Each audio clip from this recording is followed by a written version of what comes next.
Further, Jamil Jaffer, Executive Director of the National Security Institute at George Mason University. Jamil, great to see you again. So we just heard from Robert there. President Trump is declaring his meeting with Xi a win. I would say on the other side, Xi's doing the same thing. Do you think China's concessions in this agreement do signal a U.S. win? Well, it's the real question, Nicole. I think the question is, what will China actually do? We've seen this time and time again with China, where they've made commitments to President Biden, President Trump in his first term, President Trump now, about reducing fentanyl flows, about allowing America to get rare earths exports back. They have failed to uphold nearly every single one of those commitments time and time again. So we'll see if this deal actually happens, and in fact, if President Trump's concessions have extracted from President Xi what he says he's going to do. But let's be clear: China is trying to keep a stranglehold on Americans by supplying us with these rare earth minerals, these rare earth metals, these critical minerals and metals, and they're using that capability and their willingness to buy American farm goods to try and get a better deal in the United States. We do similar things on our side by increasing the tariffs. But the truth of the matter is, we've got to wean ourselves off of reliance on China for these critical minerals and these rare earth metals. And we've got to recognize that they are not fair players and that they have often lied to the United States and gone back on their offers of deals, including as recently as their summer deal, which they made in the pause on some of this stuff, where they agreed to simply allow us more lifestyle rare earths, which they've failed to completely do. Yeah, okay, Jamil, you covered so much there. I do want to talk about rare earth minerals. I do want to talk about that summer deal. But I also want to talk about, the stranglehold on America's farmers. This is being messaged as a win for America's farmers, who we know have been hurt so badly. But, China will largely be restoring the status quo by now agreeing to buy soybeans. So do you think it's going to be enough to really make things right for the American farmers who have been unwillingly caught in the middle of all of this? Well, look, unfortunately for American farmers, they're often on the receiving end of all of these trade battles because they're so reliant upon exports to other countries, including in particular, in the case of China, soybeans, sorghum, and the like. And so you're exactly right. They've restored what they were doing previously. That's good for American farmers, no doubt, because they were worse off as a result of this.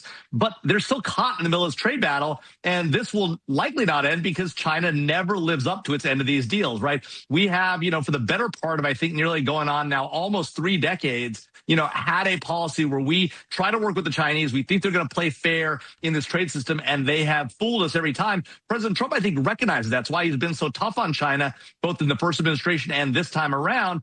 But now the question is, will they actually abide by what they've agreed to with him? They haven't done it before. We'll see if they do it this time. And Jamil, this also, the administration says so much of this hinged on its war on drugs. So, what do you think China needs to do to show it's serious about cracking down on fentanyl production, which is also a part of this agreement?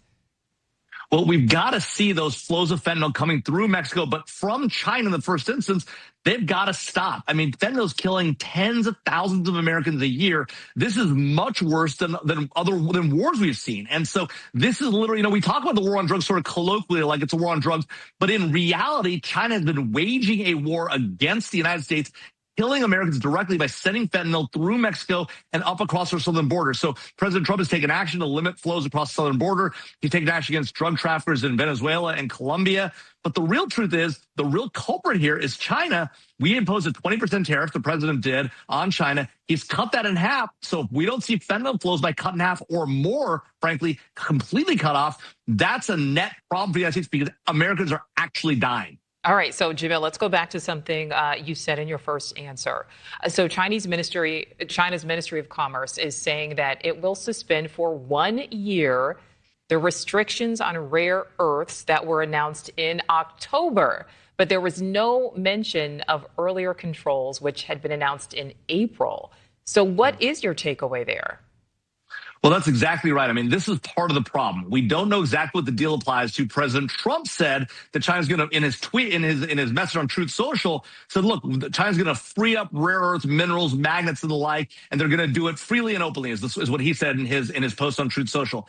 China's been a lot more careful about what it says. It's the question is, what is the actual deal? Is it about April and October? Is it about more than that? Is it only a 1-year pause? Because that's what they're messaging. A 1-year pause isn't real relief. And it just demonstrates that China intends to continue to exploit this stranglehold it has on the United States when it comes to rare earth and critical minerals. And so the Trump administration, which has already made a move to ease up restrictions on mining, to provide DoD contracts to mine some of this and to process some of this. We need to ramp that up exponentially, not just in the United States. We need to mine here, we need to process here, and we need to work with our allies in the near abroad to do more of that. We have to get off this addiction that we have to Chinese metals and minerals because they know they're going to exploit that. And this pause, it's not real relief. It's just a pause. And to your point, Nicole, we don't even know if it applies to April and even prior restrictions. Yeah, there's still so much left to learn surrounding this deal. All right, Jamil, Jaffer, thanks so much for your time.